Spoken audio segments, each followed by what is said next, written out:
Hello, and welcome to Loving Our Fears with Shikara Stogi.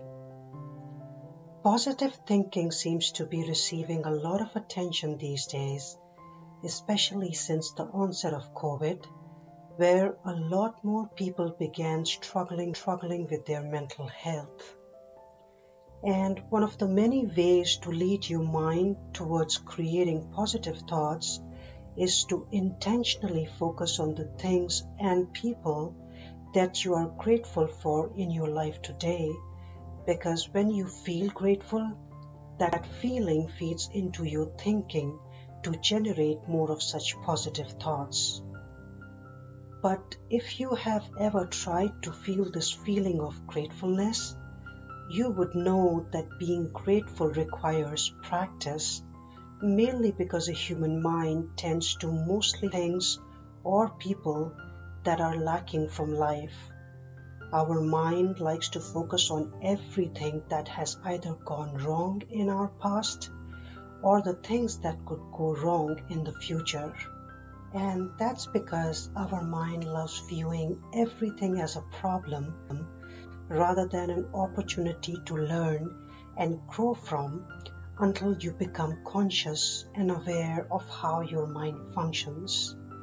And when you become conscious and aware and begin practicing how to refocus your attention on the goodness which is already there in your life today, a shift begins to happen inside you. There is, however, another reason why this feeling of gratefulness doesn't come naturally to us and requires so much effort and practice, and that's because so many of us have been brought up with the belief where we were told that if we count too many of our blessings out loud, it may jinx those blessings, and these blessings may be taken away from us. They could disappear. This is true if you had to wait a long time to receive something, or maybe you overcame a serious illness or overcame other challenges in your life. So let's understand this through an example.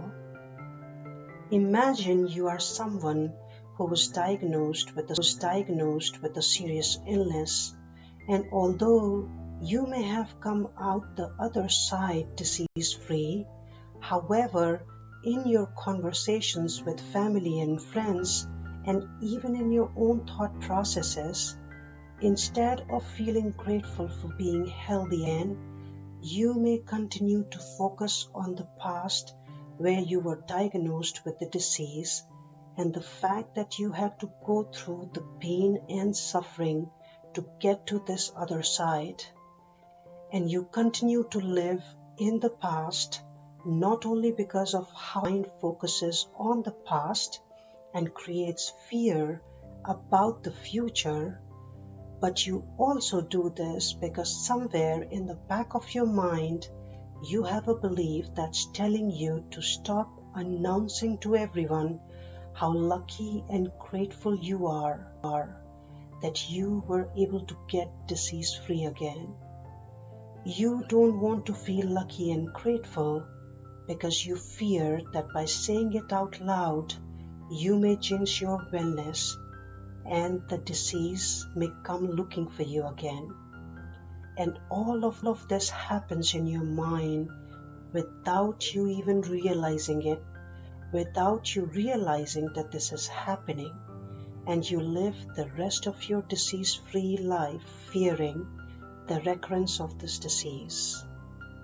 So, if you look closely at thinking this belief generates, you will notice that the roots of this fear can be traced back to one thing: your lack of trust and faith in life.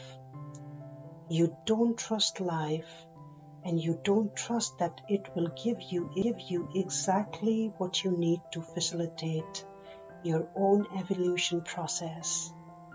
And because you don't trust life and what it may bring, you feel afraid. You feel afraid where your mind creates all sorts of worst case scenarios which keep playing in your head over and over again. And because you don't trust life, you go through life waiting for the next shoe to drop. You wait for the next illness, the next challenge. But you're not alone. Most people who were raised with faith and trust are unable to hold on to this faith and trust during the most challenging of times. That's because our faith and trust is conditional, just like our love for each other is. As long as life gives us what we want, we trust life faithfully. However, as soon as it takes away from us or doesn't give us what we think we deserve is ours, we become bitter. We lose faith. And we lose faith because as human beings, we don't quite understand the higher perspective of who we really are and why we are here on this planet. We don't understand all those reasons why everything happened the way it did. And because we don't understand the reasons, our mind spends a lot of time finding answers to why something happened or didn't happen to us. But so far, I have yet to meet a single soul whose mind has figured out the answers. But this is what evolution is, the beginning of the search for answers. And even though at a certain point in this journey, we may uncover that there may be no answers and no one to give these answers.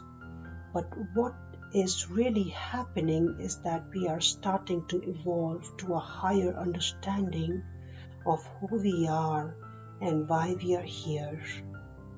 However, we are all on very different evolution timelines, and until we have evolved enough to connect deeply to our faith, we need to find a way to access just the tip of this faith through other means like meditation, prayer, love, and compassion.